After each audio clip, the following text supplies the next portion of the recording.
Hello there and good afternoon, ladies and gentlemen. This is Al24 News streaming live from the capital Algiers, and coming up next in our news program.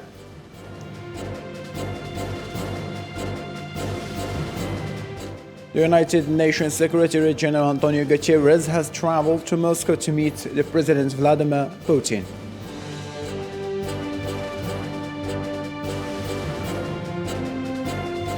The United States said that world was galvanized against Russia's two-month military operation in Ukraine as it hosted defense talks in Germany.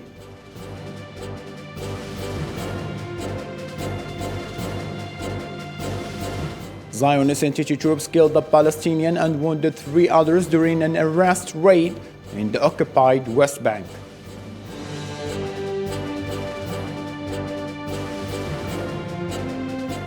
The White House warned of lingering concerns about the social media platforms after Twitter accepted billionaire Elon Musk's offer to buy the company.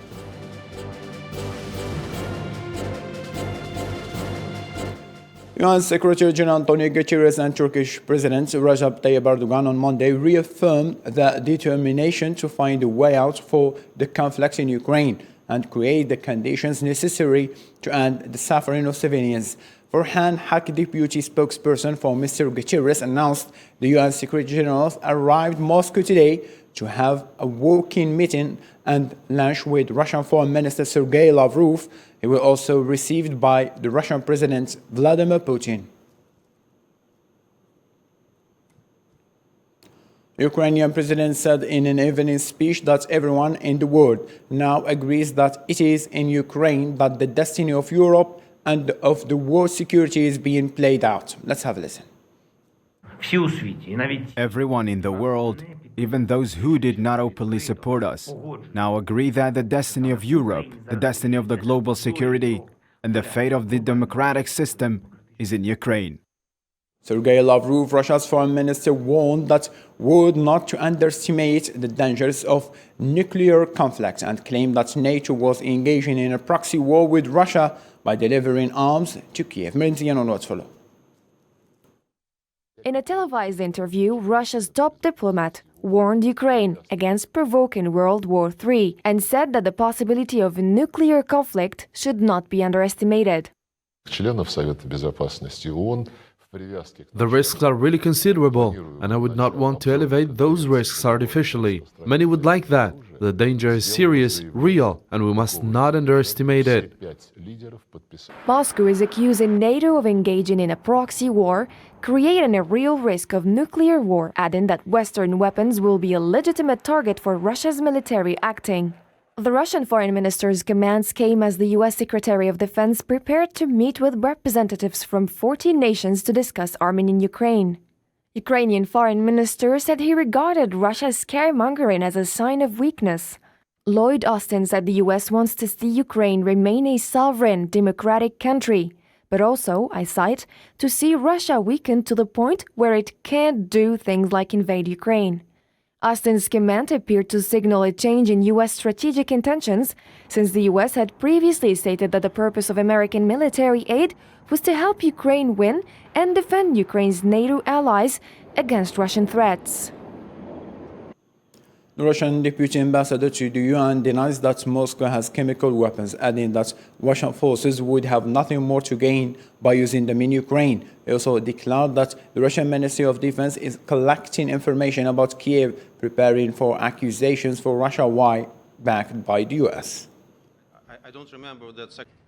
Even if we set aside a proven fact that Russia does not possess any chemical or biological weapons, what is the rationale for using them in Ukraine, in the close proximity to the Russian border?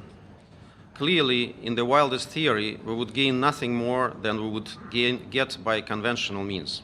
At the same time, the US and its allies has a proven record of using the weapons of mass destruction allegations to assault sovereign countries which do not want to succumb to their pressure. This is exactly what happened to Syria and Iraq. The U.S. Secretary of State Antony Blinken and Defense Secretary Lloyd Austin hosted on Tuesday a gathering of more than 40 countries of Ramstein Air Base in Germany for talks focused on bolstering Ukraine's defense capabilities against a potentially decisive Russian military operation in the east. Ukraine needs our help to win today, and they will still need our help when the war is over. As President Biden says, our security assistance has gone directly to the front lines of freedom, and to the fearless and skilled Ukrainian fighters who are standing in the breach. My Ukrainian friends, we know the burden that you all carry. And we know, and you should know, that all of us have your back. And that's why we're here today, to strengthen the arsenal of Ukrainian democracy. In the same line of thought, and after returning from a trip to Kiev with U.S. Secretary of State Antony Blinken, Pentagon Chief Lloyd Austin said that Ukraine can win the war against Russia if it has the right equipment. Pentagon Chief said that during the visit after two ministers met with Ukrainian President Volodymyr Zelensky. In terms of their ability to win, the first step in winning is believing that you can win. And so they believe that we can win. We believe that we can win. They can win if they have the right equipment, the right support. And we're going to do everything we can, continue to do everything we can to ensure that that gets so. Speaking at a meeting of Russian prosecutors, President Vladimir Putin accused the West of trying to destroy Russia, demanding prosecutors to take a tough line with what he cast as plots hatred by foreign spies to divide the country and discredit its armed forces. He also hinted that Washington is involved in planning the murder of famous Russian television journalist without naming him.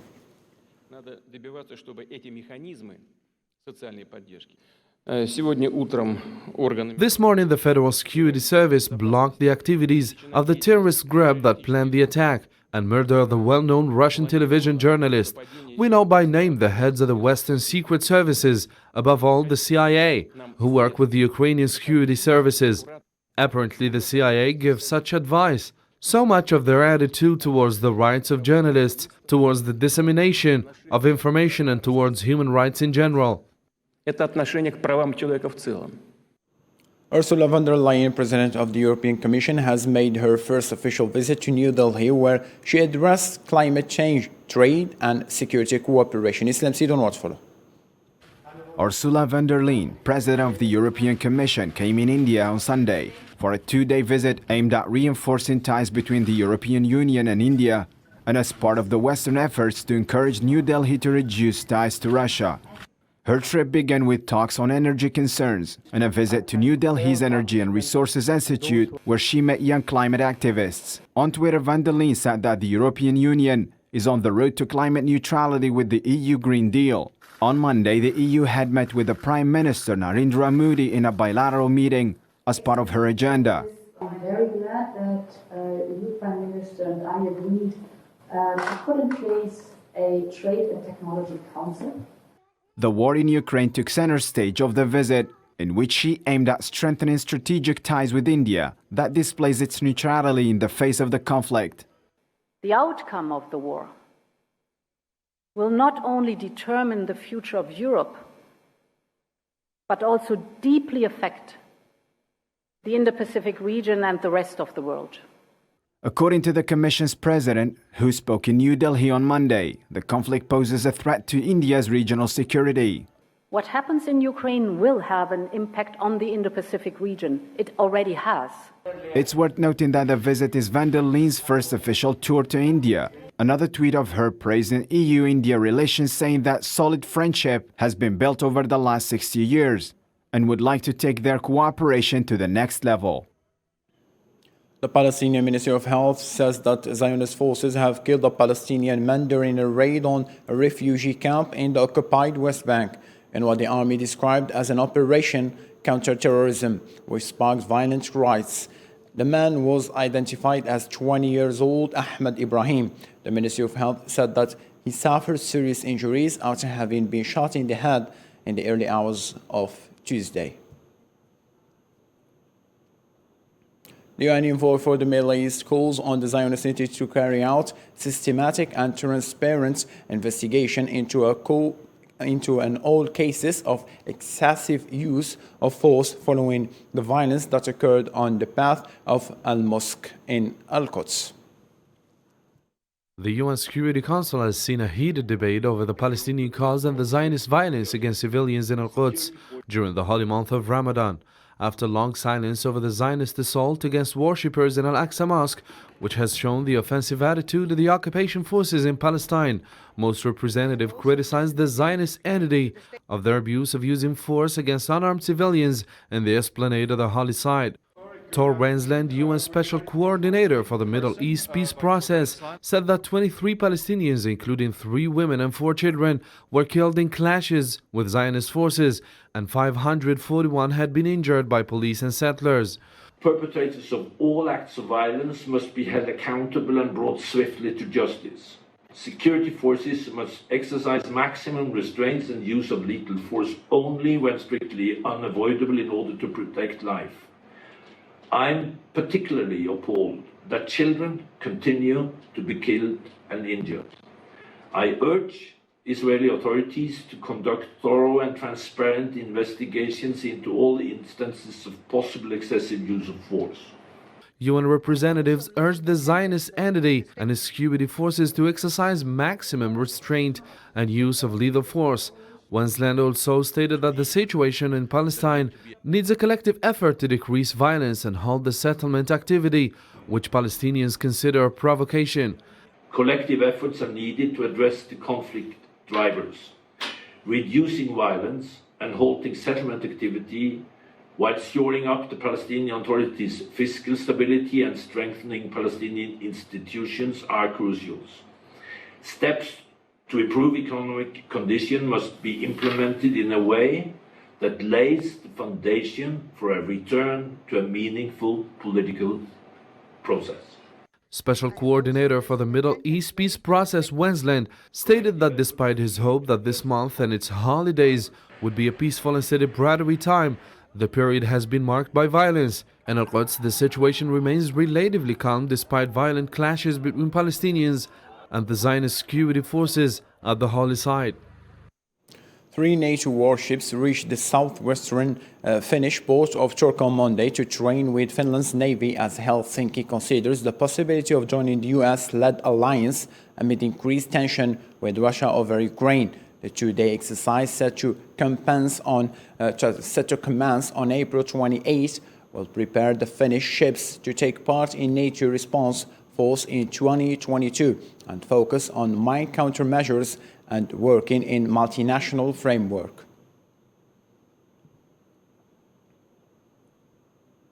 Cuban Foreign Minister Bruno Rodriguez on Monday denounced his country's exclusion from the 9th Summit of the Americas. The head of Cuban diplomacy claimed to have evidence that Washington is currently exerting extreme pressure on numerous governments in the region that are opposed to the exclusion. I must denounce that the government of the United States has decided to exclude the Republic of Cuba from the preparations of the 9th Summit of the Americas. The planned exclusion of Cuba constitutes a serious historic setback compared to the 2 previous summits in which Cuba participated on an equal footing. En las que Cuba participó en pie de igualdad. According to Getishwey Rida, spokesperson for the Tigray People's Liberation Front, Tigray rebel troops had departed from Ethiopia's Afar region, despite the fact that the Afar police commissioner stated that insurgents remain in many districts inside the province. Spokesperson for the TPLF said that it means that desperately needed food aid could finally arrive in Tigray.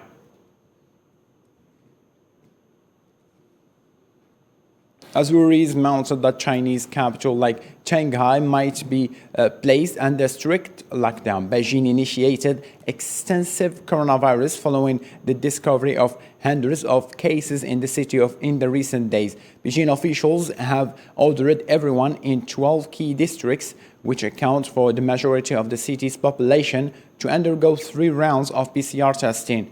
China is attempting to stem a surge of illness in Shanghai, which has been nearly completely shut down for weeks and has recorded 52 additional COVID fatalities. I haven't thought about it too much, but I think it's still necessary. Mass testing has been done wave after wave, and the people are also very cooperative. Everyone knows it's for their own good. Therefore, I think it's still effective. The large-scale testing is to reduce the risk, which I think is still very good. Police in Transnistria, a breakaway part of Moldova, where Russia has positional soldiers, said several explosions targeted the Ministry of State Security building on Monday, which they suspect were caused by rocket-propelled grenades. However, no initial reports were reported of any casualties in the claimed attack. Reports published by the Stockholm International Peace Research Institute in Sweden showed the world military spending reaching an all-time high, passing $2 trillion in 2021. The US and China spent the most on the military in 2021, accounting for 52% of the total global defense expenditures. Nabil Khazini.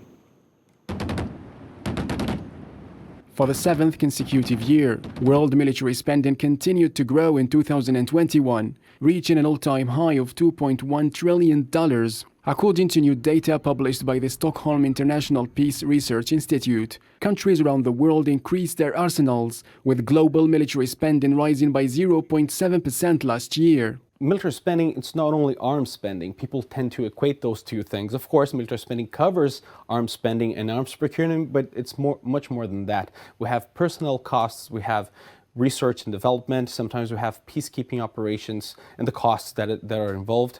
So it's a much wider concept, and the figure will encompass many other aspects other than just arms procurement. The United States, China, India, the United Kingdom and Russia were the first largest spenders, together making up 62% of global expenditures. US military spending amounted to $801 billion, marking a drop of 1.4% from 2020. While China, the world's second largest spender, allocated an estimated $293 billion to its military in 2021, an increase of 4.7% compared with 2020. Last year, Russia was building up its forces along the Ukrainian border. Moscow increased its military expenditure by 2.9% to $65.9 billion.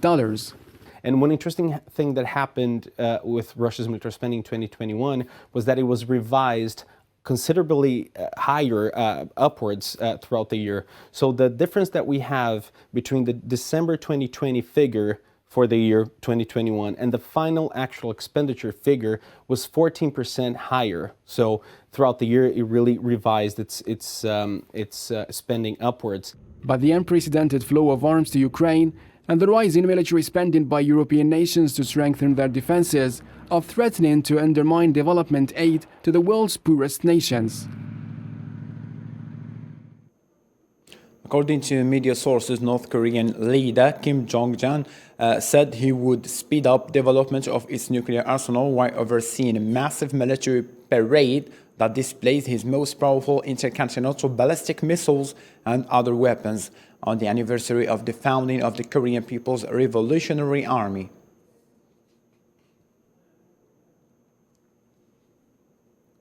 The American billionaire Elon Musk has reached an agreement with Twitter to buy the social media platform for roughly $44 million. Elon Musk became thus the largest shareholder in the company. This would be the biggest deal to take a company private. The world's wealthiest person has said he wanted to own and privatize Twitter because he thinks it's not living up to its potential as a platform for free speech. During the daily briefing, White House spokeswoman Jen Psaki said that no matter who runs Twitter, U.S. President Joe Biden, as a Twitter user is concerned about the power of big social media platform after Elon Musk struck a deal to buy Twitter for $44 billion.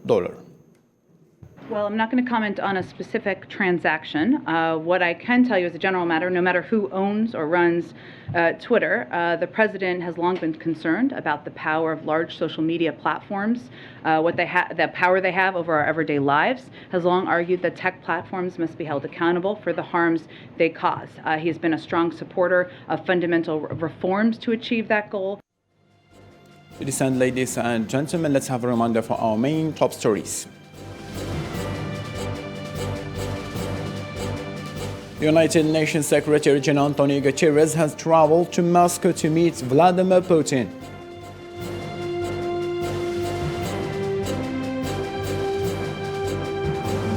The United States said that world was galvanized against Russia's 2-month military operation in Ukraine as it is hosted defense talks in Germany.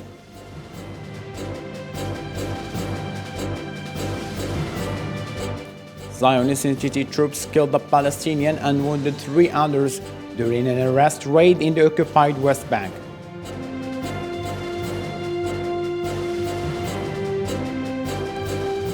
The White House warned of lingering concerns about social media platforms after Twitter accepted billionaire Elon Musk's offer for the company. That's all we have got so far for now. Thank you so much for being with us. Take care of yourself and bye-bye.